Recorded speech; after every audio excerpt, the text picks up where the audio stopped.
Selamat datang di video pembelajaran PPG Prajabatan, mata kuliah pengajaran dan pembelajaran daring dan bauran berbasis masalah atau proyek pada mata pelajaran matematika. Pada video sebelumnya kita telah belajar mengenai masalah matematika.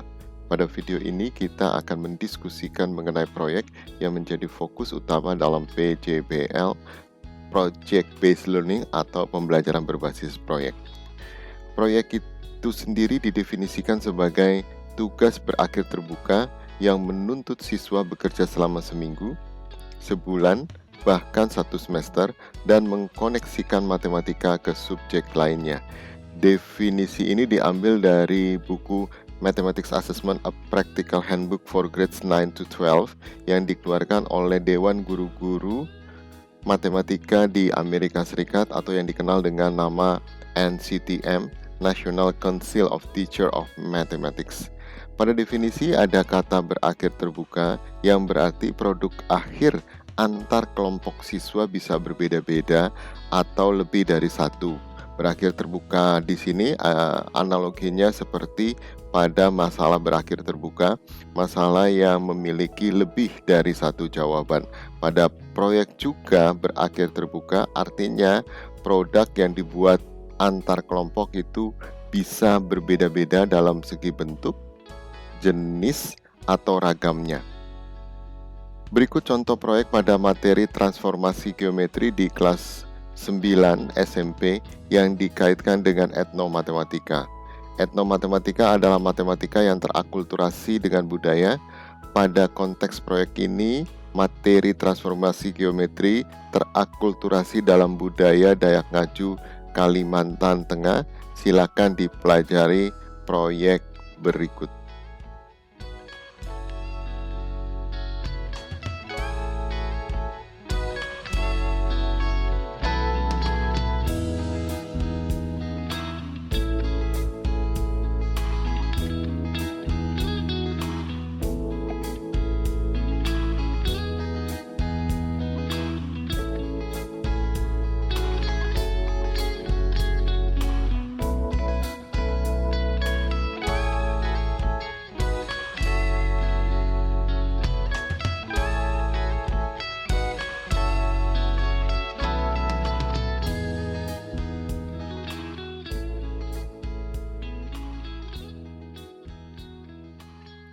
Pada proyek tersebut, materi matematika dikoneksikan dengan budaya, art, sikap positif, literasi teknologi, dan literasi manusia.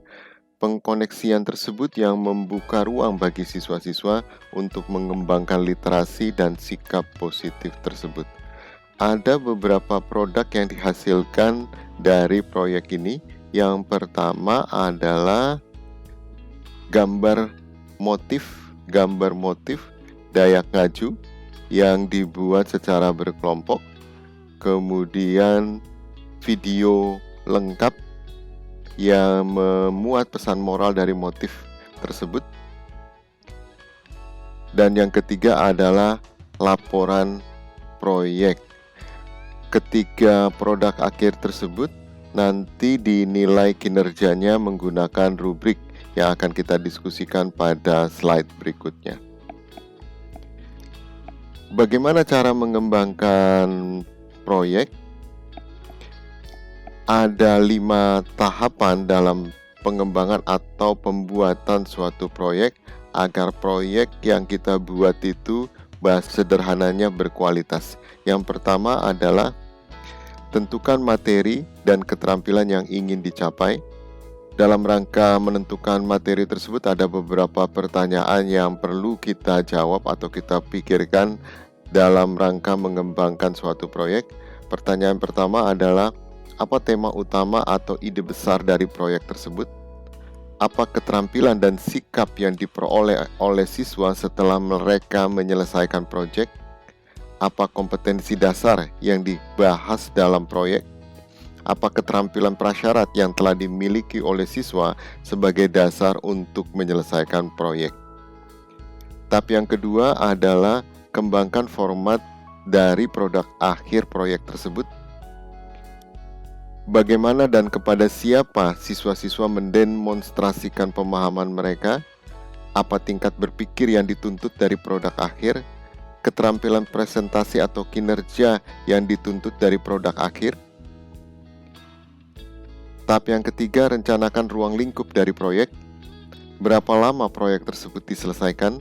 Bagaimana tanggung jawab individual diukur? Apa sumber belajar di luar ruang kelas yang dibutuhkan siswa di setiap tahap penyelesaian proyek? Tahap yang keempat, rancang aktivitas pembelajaran. Apa aktivitas belajar yang mendorong siswa-siswa untuk melakukan proses penemuan atau inquiry? Bagaimana siswa berinteraksi dalam menyelesaikan proyek tersebut? Bagaimana evaluasi formatif diintegrasikan dalam proses penyelesaian proyek? Apa kriteria untuk menilai produk akhir? Tahap yang kelima, evaluasi rancangan proyek yang telah dikembangkan. Apakah proyek memenuhi target yang telah ditentukan? Apakah proyek melibatkan siswa secara aktif? Apakah proyek mendorong siswa memperoleh keterampilan berpikir tingkat tinggi atau HOTS? Dan siswa juga mengembangkan sikap positif? Apakah proyek mengintegrasikan berbagai sumber belajar dan teknologi? Yang terakhir, apakah proyek menggunakan rubrik dan instrumen penilaian yang sesuai? Pada tahap tadi, ada suatu aktivitas yang perlu dilakukan dalam pengembangan proyek adalah tahap yang keempat, apa kriteria untuk menilai produk akhir? Kriteria tersebut dituangkan dalam rubrik dari suatu proyek, jadi mengukur kinerja siswa-siswa dalam menyelesaikan proyek atau produk akhir dari proyek tersebut, kita menggunakan rubrik. Tahap pengembangannya pertama adalah daftarkan kriteria yang digunakan untuk mengukur kinerja dan menentukan hasil belajar. Pada proyek yang sebelumnya, ada beberapa kriteria yang dapat kita gunakan. Salah satunya adalah 3 produk akhir yang dihasilkan dari proyek tersebut. Yang kedua, menentukan tingkat kinerja, sangat baik, baik, cukup baik, atau kurang baik. Tuliskan deskripsi dari setiap tingkat kinerja.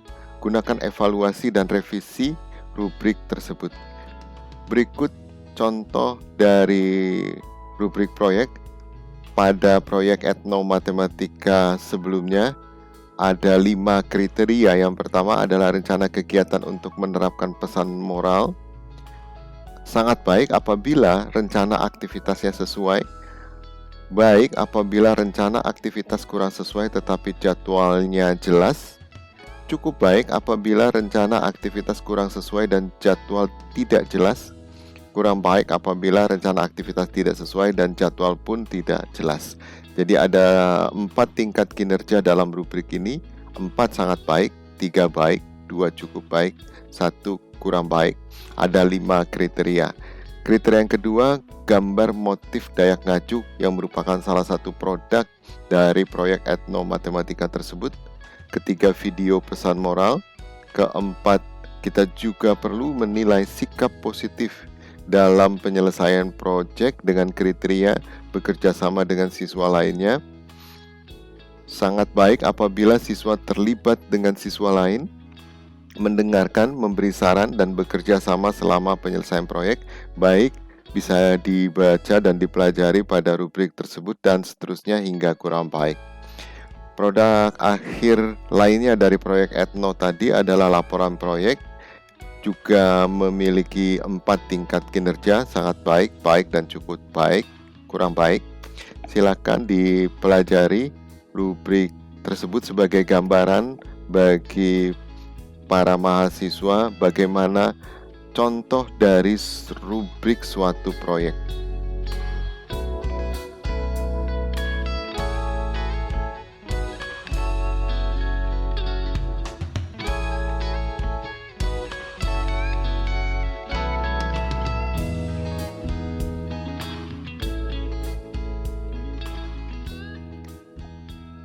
Demikian diskusi kita mengenai proyek, bagaimana menentukan atau mengembangkan suatu proyek, dan bagaimana mengukur kinerja suatu proyek menggunakan rubrik.